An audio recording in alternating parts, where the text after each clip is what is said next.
Whitney Houston thing never hit the front page of the Times and the Post, but my issues were on page 1. Sorry, Hillary. Water under the bridge, dear. Oh, what is it? Over the dam? No. You still with him? Yeah, we're still a couple. But if I may, Go ahead. I got nothing to hide. Open book, remember? Okay. Open book. I'll say it. Your thing with Barry was like the worst kept secret of this campaign. What? Barry? Barry's second playing Barry? No, Barry Weinstein. You're kidding. He's married. So I'm married too. Barry's not exactly a cat. Oh, it's just the sex. Wait, hold on. I thought you said sex with Jim was good. It is good. The thing with Barry, it was 2 nights. Just 2 nights, for God's sake. That's all it takes. It's It's more about cuddling than sex. He's so big and snuggly.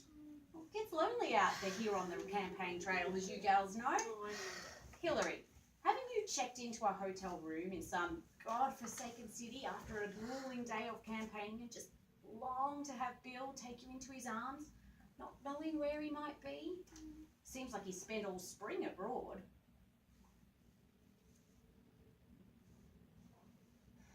Hillary? You want to talk about it? You know, Bill and you? Come on, Hillary, open book. Come on. Yeah, You anything know you we're want here to for you. get off your chest. No. What? I'm fine. I'm fine. Look, rest assured, okay? The room ain't bugged. Sisi took care of that, right? You can trust her. And us. Look. In preparation for the move into the White House, we're just saying that. Again, as I said earlier, let's not get ahead of ourselves. Oh, yes, I keep forgetting Mr. Trump, okay? But if I may, just for tonight, I can look down the road. Can I? Can I not? Fine, but I'm serious. We mustn't underestimate the man. Okay, yes, of course, okay? But again, I've been looking ahead some, and I've become quite the historian. I've been reading a lot of presidential biographies and autobiographies. I think Obama's might end up being the best. He's so analytical. And a common refrain is that it's the loneliest job in the world. Okay, from poor Lincoln brooding over his son's coffin to Truman's "the buck stops here," all of them point out to how it's the loneliest job. You know, it's the toughest job in the world. You are confronted with the toughest decisions, and ultimately it's all on you. All on you. I mean, that's why I couldn't go work for Jerry Brown years ago when he was all the cat's pajamas. Why is that? I'm not following. Because he was a bachelor. I mean, he was dating Linda Ronstadt, but we all knew that wasn't going to hold up. Look, I mean, it's hard. Okay? Making those decisions on your own. Believe me. Try buying a house when you're single. It's the hardest thing on earth. Hardest thing I ever did. You just need a reality check when you are confronted with decisions like that. Okay, you need to be able to play it out with someone that you trust. You know, someone who knows your strengths and your weaknesses. Someone who knows your dreams and your fears. I mean, someone who knows that stuff intimately. Someone you can be honest with. Someone who can be honest with you. Someone who knows how to tell you no. Someone who knows how to tell you how to go for it.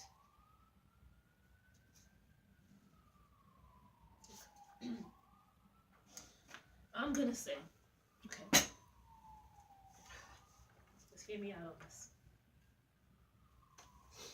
My sense of things is that when ambitious men obtain high office, okay, they don't have the moderation that comes from living with a loving wife. They tend to grow isolated, so that when they are inevitably confronted with problems, when things don't go their way, they draw on their aggression to strike back at their opponents. You know, they overact. Such a course leads to tyranny. With men, isolation and failure breeds aggressiveness, defensiveness, and tyranny. But men and women are different. Okay, on the score, we, thankfully, we don't have the testosterone. God help us. My theory is, when a woman is confronted with that same situation, if she doesn't have a loving husband to turn to, she will take to bed, depressed, and governance will just grind to a halt. Okay, so if you don't have a loving relationship with Bill, Hillary, if you didn't have that relationship, I wouldn't be here, okay? I wouldn't vote for you.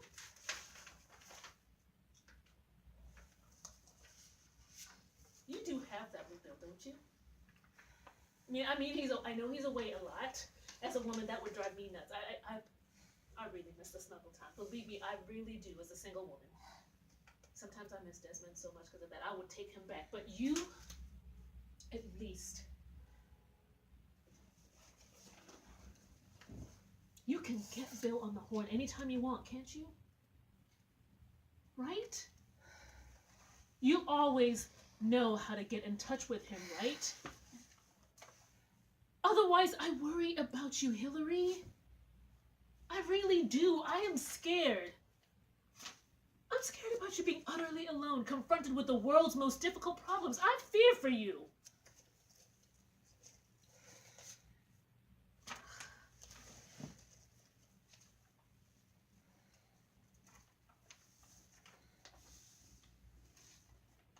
I appreciate your concern.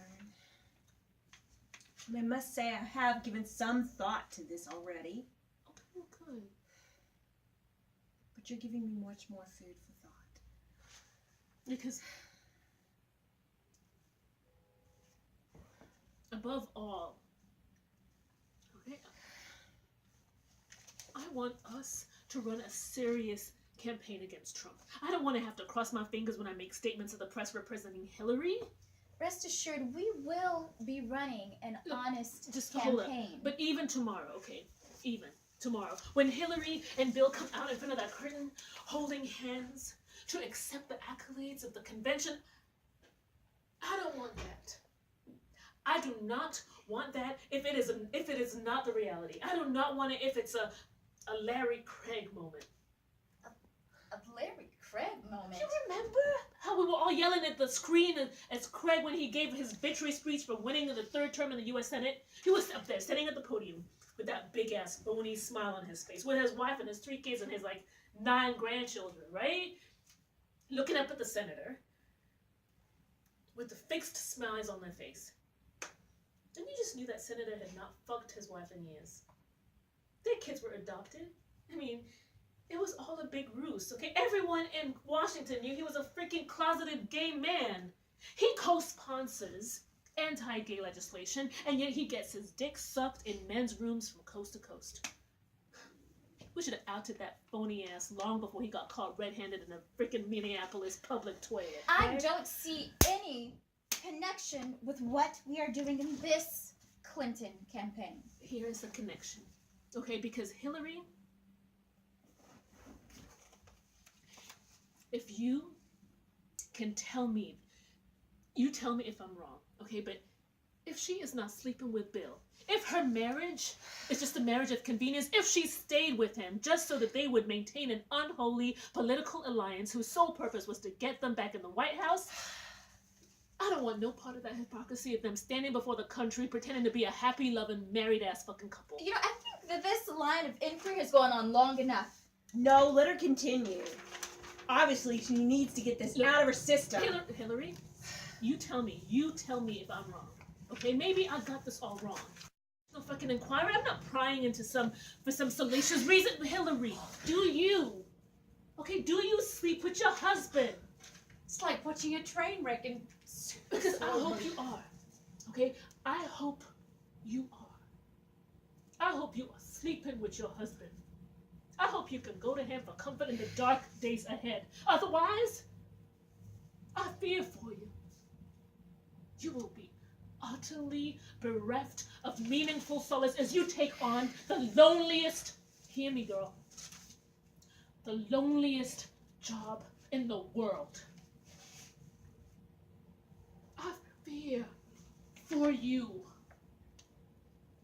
I do fear for you. It's like pushing a good career. Go being smart. Look, what I'm trying to figure out, Hillary. What I'm trying to figure out. Yes, I know that. And Go ahead. you know I love you. Right?